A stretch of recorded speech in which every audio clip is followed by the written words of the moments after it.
Niggas to get on this app and they be like, so I'm supposed to come in your life, help you pay your bills, put groceries in your house. If you got kids, I'm supposed to help you with them. I'm supposed to do this. I'm supposed to, nigga, yes. That's part of being a man, nigga. The Bible said provide, nigga. Yes. You're supposed to do all that. Stop getting on here asking us if you're supposed to do it, nigga. Yes, nigga. Yes. Listen, I think for every young man that I see that is leaning the other way, I see a larger group, doubling down in the same way we were sort of socialized and sort of trained to be. You have to look at it. Of course, you don't have to, but you have to look at it in this sort of sense. That provision, one, it's rare. Being able to do that is rare. Two, it's got to be an honored thing that you're giving someone else because it's rare, right? And you can be genderless with this. A woman providing for a man, that's sort of it shouldn't be it should be more rare, but it happens more than it does than it should. But if that is a state you want to occupy, you wouldn't do that for most people. So look at it as something rare. Look at it as something privileged, something to be honored.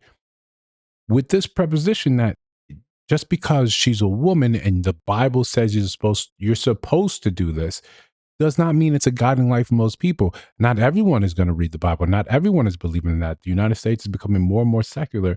So that guiding sort of principle isn't really enough, especially when you leave the Black community. Most people, that's not enough justification for them to say, yeah, I'm supposed to struggle, sacrifice, time away from my family, right? This is from a young man going out there into the world. I'm supposed to do all this, become the best that I can be, just so I can meet you who haven't put in that sort of work in the same sort of level.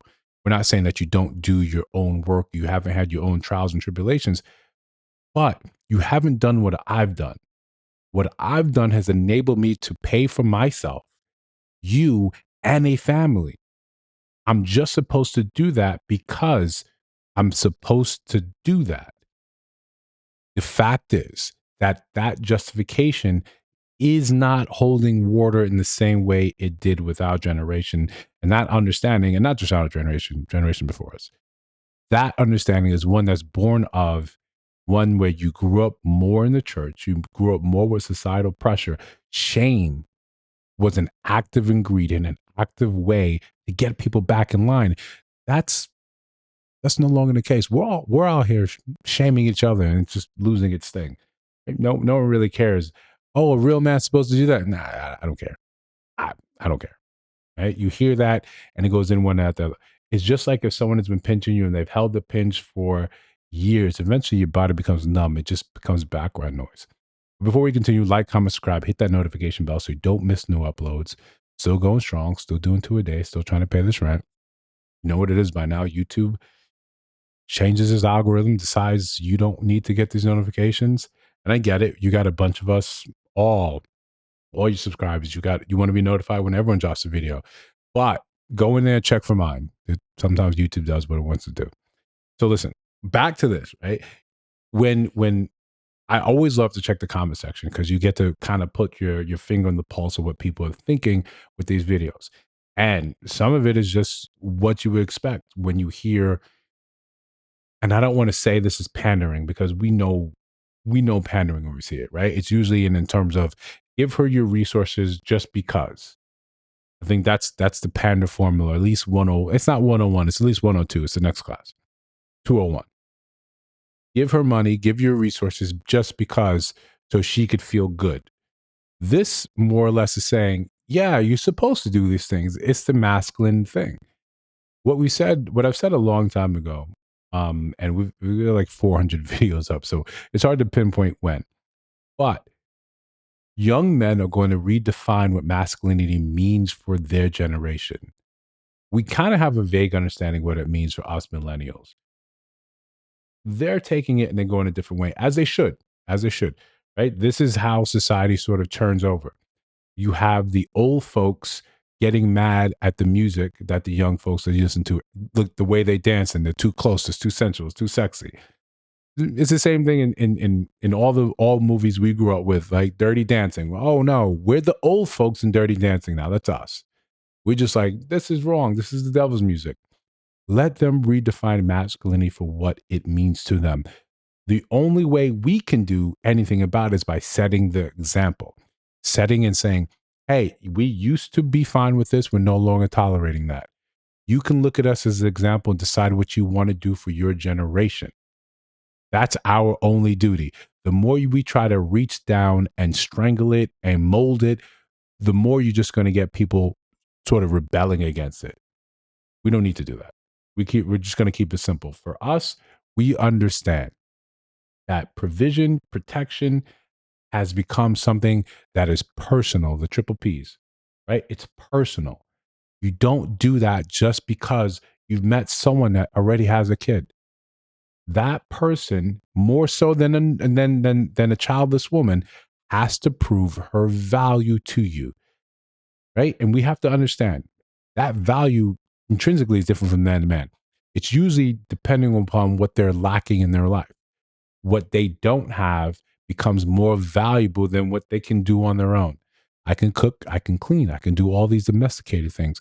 So if a woman comes in my life saying, I'm going to do these things for you, okay, you're saving me time, but I kind of enjoy doing those things.